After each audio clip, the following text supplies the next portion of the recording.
নমস্কার বন্ধুরা, SB academic সেন্টারের প্রত্যেকটা ছাত্রছাত্রীকে স্বাগত। আজকে আমি মাধ্যমিকের এবিটি এর টেস্ট পেপার সলভ করাবো 2025 সালের। তো দেখতেই পারছো আজকে আমি ভূগোলের দুটো সেট সলভ করব, 586 এবং 638 নম্বর পেজটা সলভ করাবো। দেখতেই পারছো 586 নম্বর পেজটা সলভ করা আছে। ঠিক নিচের দিকে দেখো প্রশ্নগুলো আছে।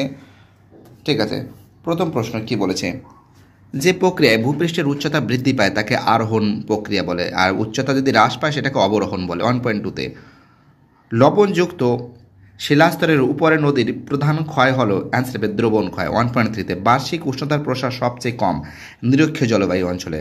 পরের প্রশ্ন 1.4এ অশ্ব অক্ষাংশ অবস্থিত উপক্রান্তীয় উচ্চচাপ বলয়ে।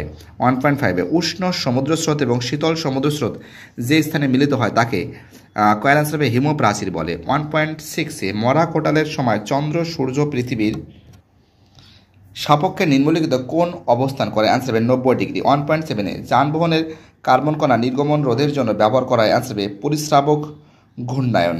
1.8এ উত্তর পশ্চিম ভারতের গ্রীষ্মকালে যে ধূলিঝড় হয় তাকে আধি বলে। ঠিক আছে। 1.9এ শিবালিক হিমালয়ের পাদদেশীয় অঞ্চলে ক্ষুদ্র ক্ষুদ্র শিলাখণ্ড সঞ্চিত হয়ে যে সমভূমি সৃষ্টি হয়েছে, অ্যান্সার হবে ভাবর বলে। তো দেখো ভারতের সিলিকন ভ্যালি বেঙ্গালুরু। 1.11এ সামুদ্রিক লবণাক্ত বাতাস প্রয়োজন হয় ইক্কু চাষে। 1.12 ভারতের আদমশুমারি অনুযায়ী একটি শহরের ন্যূনতম জনসংখ্যা, অ্যান্সার হবে 5000। 1.13 লৌহ ইস্পাত শিল্পের প্রধান কাঁচামাল হলো আকরিক লোহা। 1.4এ টোপোগ্রাফিক্যাল মানচিত্রে সমন্বিত রেখা অঙ্কন করা হয় যে রং দিয়ে, অ্যান্সার হবে বাদামি। এবার আমি শুদ্ধ অশুদ্ধ সলভ করাবো। 2.11 বারখান বারেরি থেকে শিব বারেরি সৃষ্টি হয়, ঠিক আছে। 2.12 ওজন স্তরকে প্রাকৃতিক সৌরপর্দা বলা হয়, ঠিক আছে। 2.13 ভূমধ্যসাগরীয় অঞ্চলে সাধারণত গ্রীষ্মকালে বৃষ্টিপাত হয়, এটা ভুল আছে কারণ এটা শীতকালে হয়। 2.14 আরাবল্লী একটি নবীন ভঙ্গিল পর্বতের উদাহরণ, ভুল আছে। 2.15এ গাঙ্গেয় সমভূমির প্রাচীন পলি অঞ্চলকে ভাঙর বলে, তো দেখো এটা প্রাচীনকে ভাঙর বলে, ঠিক আছে। 2.16 পেট্রোটেশন শিল্পকে আধুনিক শিল্পদানব বলা হয়, ঠিক আছে। 2.17 উপগ্রহ চিত্রের ব্যাখ্যার জন্য কম্পিউটার আবশ্যিক, এটা ঠিক আছে। এবার দেখো বাকি যে প্রশ্নগুলো আছে এগুলো সলভ করে দিচ্ছি ফটাফট করে। ঠিক আছে, দেখো কি বলেছে, শূন্যস্থানে আর নীল নদের বদ্বীপ হলো ধনুক আকৃতির হবে। 2.22 মরু অঞ্চলের বায়ু ড্যাশ কার্যের ফলে মরুদ্যান সৃষ্টি হয়, অ্যান্সার হবে অপসারণ। কী লিখবে, অপসারণ। 2.23তে ড্যাশ স্রোত সমুদ্রতলের উপরিভাগ দিয়ে প্রবাহিত হয়েছে, উষ্ণ স্রোত। 2.24এ ভরা কটালের সময় সমুদ্রের জল মোহনা দিয়ে নদীতে প্রবেশ করে, একে বান ডাকা বলে, বান ডাকা। 2.25এ যে বজ্র জল মাটি বাতাসের সঙ্গে মিশে যায় তাকে জৈব অভঙ্গুর বর্জ্য বলে। জৈব কি বলে, জৈব ভঙ্গুর বর্জ্য বলে, জৈব ভঙ্গুর বর্জ্য বলে, ঠিক আছে, ভঙ্গুর। 2.26এ ভারতের মূল ভূখণ্ডের দক্ষিণতম বিন্দুর নাম হলো ইন্দ্রা পয়েন্ট। 2.27এ ভারতের মহাকাশ গবেষণা সংস্থাটি কোথায় অবস্থিত, বেঙ্গালুরু। কোথায়, বেঙ্গালুরু। এটা হলো ইন্দ্রা পয়েন্ট বা পিগমিলিয়ন পয়েন্ট বলে। এবার আমি তোমাদের বাকি যে প্রশ্নগুলো আছে সেগুলো সলভ করে দেবো, ঠিক আছে। পরের প্রশ্ন 2.31এ যে উচ্চভূমি দুটি নদী ব্যবস্থাকে পৃথক করে তাকে জলবিভাজিকা বলে। 2.32তে কি বলেছে, সম্পৃক্ত বায়ুর আপেক্ষিক আর্দ্রতা কত, অ্যান্সার হবে 100%। 2.33তে প্লাস্টিক কোন জাতীয় বজ্র, অ্যান্সার হবে জৈব অভঙ্গুর বজ্র, জৈব অভঙ্গুর বজ্র। 2.34এ সামুদ্রিক মাছের প্রধান খাদ্য কি, প্লাঙ্কটন। তোমরা জানো উদ্ভিদ প্লাঙ্কটন আছে, জু প্লাঙ্কটন আছে, ফাইটো প্লাঙ্কটন আছে, জু প্লাঙ্কটন আছে, তোমরা তো জানো, শুধু প্লাঙ্কটন লিখবে, ঠিক আছে। 2.35এ ভারতের কোন অরণ্য সিংহ পাওয়া যায়, গির অরণ্য, সেটা কিন্তু গুজরাটে অবস্থিত। 2.36এ ভারতের একটি জায়দ ফসলের নাম কি, তোমরা আউশ ধান লিখতে পারো, আউশ ধান। 2.37এ ভারতের সর্বাধিক জনবহুল রাজ্যের নাম কি, ইউপি মানে উত্তরপ্রদেশ। 2.38এ ভারতের কোন সংস্থা ভূ বৈচিত্র্য সূচক মানচিত্র প্রস্তুত করে, এসওআই, সার্ভে অফ ইন্ডিয়া। এবার দেখো পরের পেজটা সলভ করাচ্ছি। তো দেখতেই পারছো তাল হবে, পশ্চিম হিমালয়ের হ্রদ, ঝুম চাষ হবে, মৃত্তিকা ক্ষয়, চিকমাগালুরু হবে, কফি গবেষণা কেন্দ্র, বারাণসী হবে, ডিজেল রেল ইঞ্জিন। তো দেখো এবার আমি তোমাদের 635 নম্বর পেজটা সলভ করবো, 635।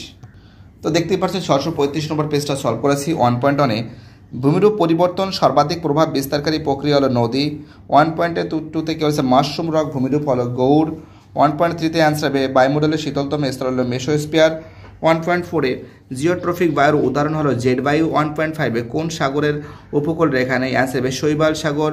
পরের প্রশ্ন কি বলেছে 1.6 ঋতু পরিবর্তনের সঙ্গে সঙ্গে সমুদ্র স্রোত 180 ডিগ্রি দিক পরিবর্তন করে, এটা হলো মৌসুমি, এটা তো বলে দিয়েছি মৌসুমি স্রোত। এটা আমি 1.7 এর আনসার কঠিন হবে।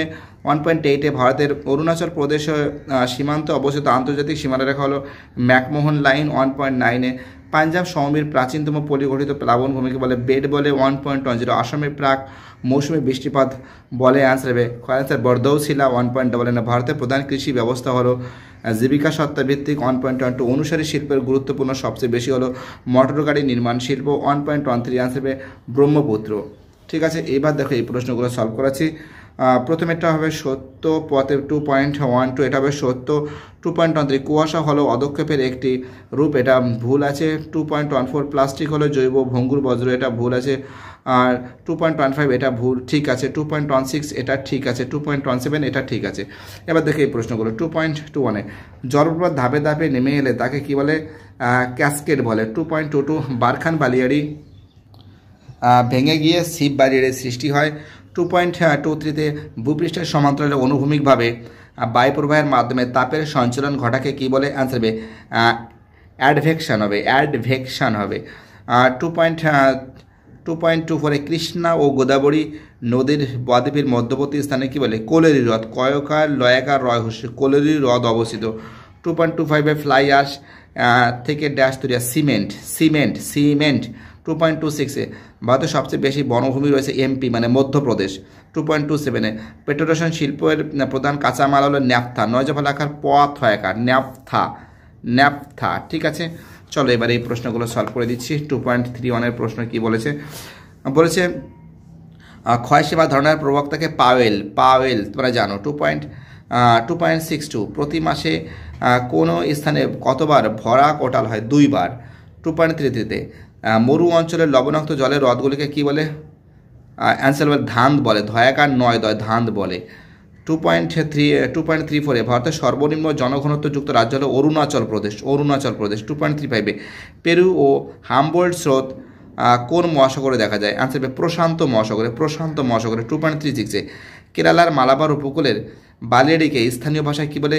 থেরিস বলে, থয়াকার রয়হস্যি দন্তস্ব থেরিস বলে। 2.37 ভারতের বৃহত্তম আন্তর্জাতিক বিমানবন্দর কোথায় অবস্থিত? দিল্লিতে, ইন্দিরা গান্ধী আন্তর্জাতিক বিমানবন্দর। ঠিক আছে, দিল্লিতে অবস্থিত। 2.38 ভারতের মহাকাশ গবেষণা সংস্থার নাম কি? ইসরো, ISRO। তো দেখো এবার ম্যাচিংটা দেখে নাও ফটাফট করে করেছে। শান্তমণ্ডল হবে স্ট্র্যাটোস্ফিয়ার। ভারতের কার্পাস গবেষণা কেন্দ্র হবে নাগপুর। বন্দরভিত্তিক জাহাজ নির্মাণ কেন্দ্র হবে বিশাখাপত্তনম। সিরোজে মাটি হবে, অ্যান্সার হবে মরু অঞ্চল। ঠিক আছে, তো ভিডিওটি দেখার জন্য SB একাডেমিক সেন্টারের তরফ থেকে প্রত্যেকটা ছাত্রছাত্রীকে জানাই অসংখ্য ধন্যবাদ।